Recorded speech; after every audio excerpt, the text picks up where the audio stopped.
If you're a fan of Shovel Knight like I am, you probably at some point wish you could play as Shield Knight. I can't believe Yacht Club never released a DLC for that. If you did, then Knights of the Road is the game for you.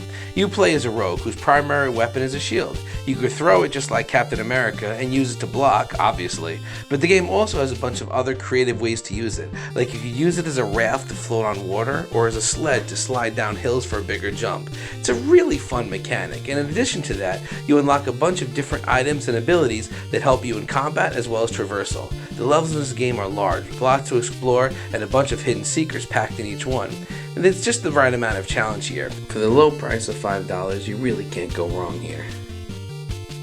One part Commando, one part Contra, and all 80s badass action. Machine Gun Fury is a really cool running gun that mixes overhead shooting levels with side-scrolling levels. The overhead shooting levels are fantastic.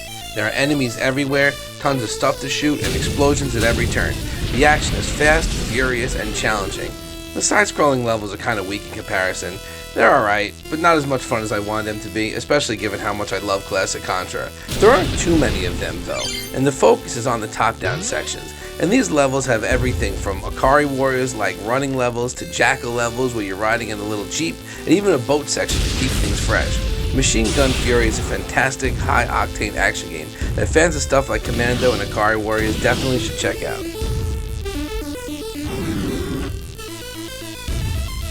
There are not nearly enough pirate games in existence. They are just so well suited to gaming. Between the swashbuckling, adventuring, and sea battles, it really is an untapped market. Corsairs Madness is an awesome 8-bit styled pirate adventure. You play as a captain traversing to different islands to rescue his crew. Every island gives you a different relic, which brings different powers and different platforming challenges. You don't keep the relics between levels, so every island is its own little adventure with unique gameplay elements. You also get some cool ship battles that play like a horizontal shmup, complete with an upgradable ship, and levels where you don an evil mask. These bring their own unique platforming challenges, complete with dashes and grappling hooks, as well as an increased emphasis on combat. I just love this game. Its unique blend of gameplay styles keep things fresh, and its cool pirate aesthetic kept me wanting to come back for more. Definitely check this one out.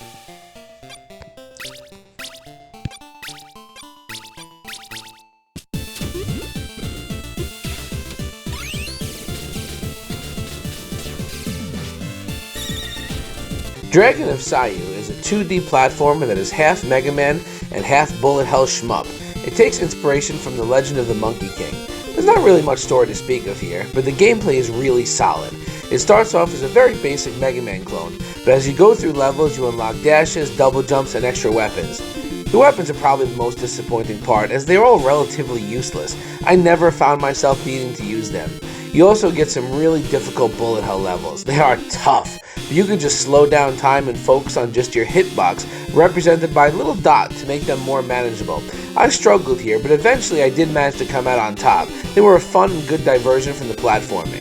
Dragon of Saiyu is a really fun mix of platforming and shooting that provides a solid, old-school challenge definitely worth a look.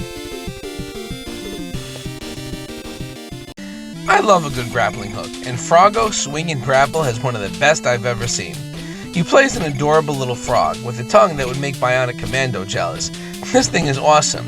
It can be aimed in any direction, the swing physics are spot on, and you can easily pull it in and out to make your reach longer or shorter. You even have this cool move where you could latch onto a corner and swing yourself up. Level design is fantastic, with every level shoving new challenges and gimmicks your way to keep things interesting and fresh, as well as challenge coins found at every level.